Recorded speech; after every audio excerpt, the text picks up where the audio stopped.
नमस्कार दोस्तों, बहुत बहुत स्वागत है आपका इंडिया नाउ में और मैं हूं संदीप पाल। लोकसभा चुनाव मायावती ने ऐलान कर दिया है कि वो अकेले दम पर लड़ेंगी। किसी के साथ वो गठबंधन नहीं करेंगी, किसी के साथ कोई अलायंस नहीं करेंगी।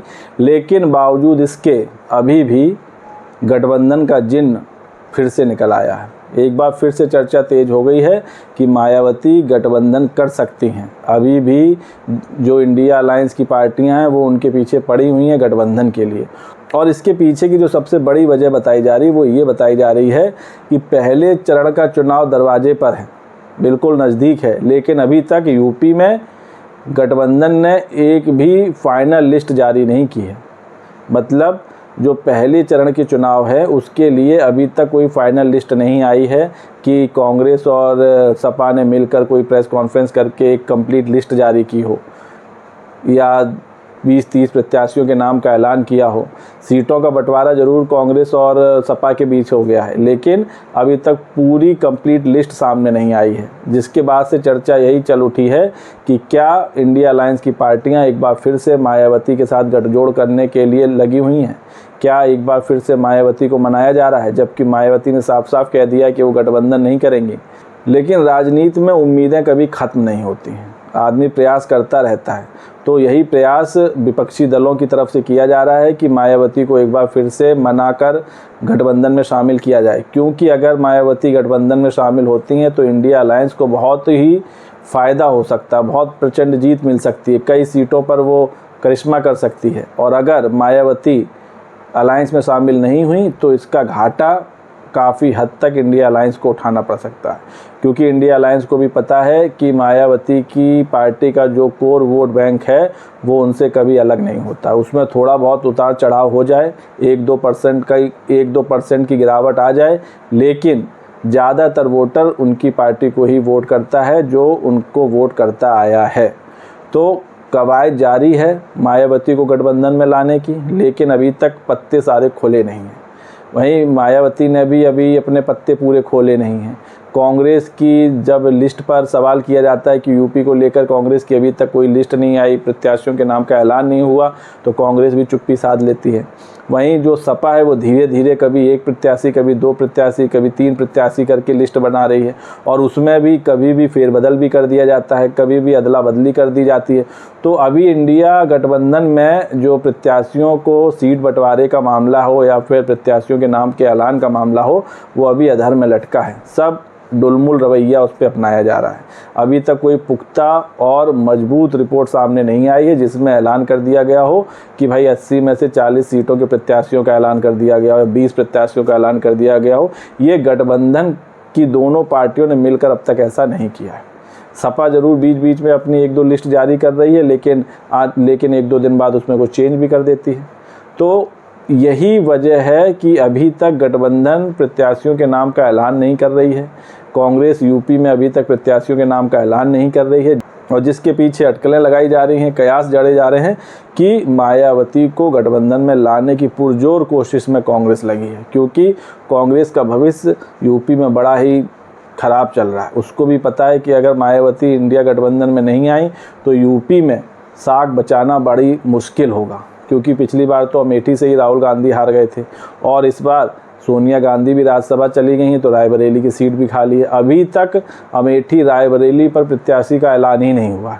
कौन अमेठी से लड़ेगा, कौन रायबरेली से लड़ेगा, क्योंकि यूपी में जो कांग्रेस के लिए सबसे अहम 2 सीटें हैं वो यही 2 सीटें हैं।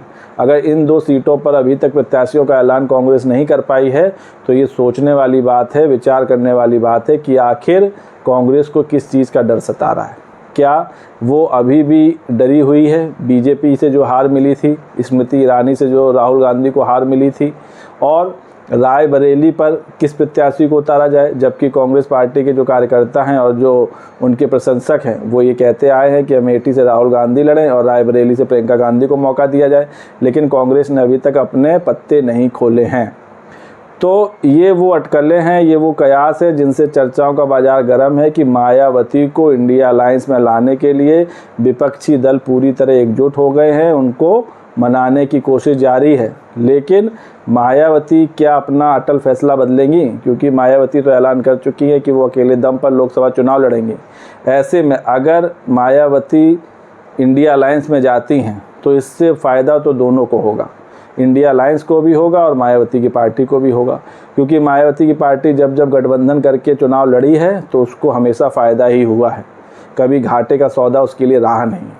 तो जो बहुत से मायावती की पार्टी के समर्थक हैं, प्रशंसक हैं, वो भी यही चाह रहे हैं कि अभी भी वक्त है, मायावती इंडिया अलायंस से गठबंधन कर लें ताकि बीजेपी के खिलाफ इंडिया अलायंस मजबूती से लड़ाई लड़ सके। लेकिन मायावती ने जो शर्तें रखी हैं, और यही नहीं, इंडिया गठबंधन तो मायावती की सभी शर्तें भी मानने को तैयार है, लेकिन अब देखना ये होगा कि इंडिया अलायंस के साथ मायावती जाती हैं या नहीं जाती हैं, ये बड़ा सवाल है। लेकिन अगर मायावती इंडिया अलायंस के साथ मिलकर चुनाव लड़ती हैं तो ये काफ़ी चुनौतीपूर्ण हो सकता है बीजेपी के लिए। लेकिन फ़िलहाल अभी तक मायावती ने ऐसा कोई फ़ैसला लिया नहीं है जिससे ये कहा जा सके कि मायावती इंडिया अलायंस के साथ चुनाव लड़ेंगी। हालांकि उन्हें मनाने की कवायद पूरी तरह जारी है और इसी वजह से कांग्रेस अपने प्रत्याशियों के नाम का ना ऐलान कर रही है, वहीं सपा भी एक दो करके प्रत्याशियों के नाम बढ़ा रही है, जिससे ये अटकलें और संभावनाएं तेज़ हो रही हैं कि मायावती को इंडिया अलायंस में लाने की भरपूर कोशिश की जा रही है, लेकिन बात अभी तक बन नहीं पा रही है। अगर ये बात बन जाती है तो ये इंडिया अलायंस के लिए बहुत बड़ी खुशखबरी होगी। वहीं इंडिया अलायंस में अभी कुछ सही नहीं चल रहा है। यूपी में जो अपना दल का मेरावादी है, उसका सपा से गठबंधन टूट गया है, उसने अपनी 2 सीटों पर अपने अलग से प्रत्याशी घोषित कर दिए हैं। तो इंडिया अलायंस में यूपी में अखिलेश यादव को भी एक झटका लग गया है। अखिलेश यादव ने दरअसल मिर्ज़ापुर और एक और सीट है वहाँ से अपने प्रत्याशी उतार दिए और अपना दल इन 2 सीटों पर अपने प्रत्याशी उतारने की मांग कर रही थी, जिसके चलते उसने सपा से अपना गठबंधन तोड़ लिया है। तो पहले चरण के चुनाव से पहले सपा का एक और साथी उससे दूर हो गया है और इससे पहले जयंत चौधरी जो आरएलडी के अध्यक्ष हैं वो भी पाला बदल कर एनडीए में चले गए और स्वामी प्रसाद मौर्य उन्होंने भी सपा छोड़ दी। तो सपा को इस बीच एक के बाद एक कई झटके लगे, झटके लगते ही जा रहे हैं। तो अगर मायावती इंडिया अलायंस के साथ चली जाती हैं तो ये जो झटके लगे हैं इनकी भरपाई हो सकती है, लेकिन ऐसा अभी लग नहीं रहा है। फ़िलहाल कवायद जारी है, तो ऐसा देखना होगा कि क्या वाकई मायावती का मन बदलेगा, क्या वो इंडिया अलायंस के साथ जाएंगी, ये तो फ़िलहाल वक्त ही बताएगा। वीडियो पर आपकी क्या राय है कमेंट्स करके बताइए। वीडियो पसंद आया हो तो चैनल को लाइक, शेयर और सब्सक्राइब करना मत भूलिए। तब तक के लिए नमस्कार।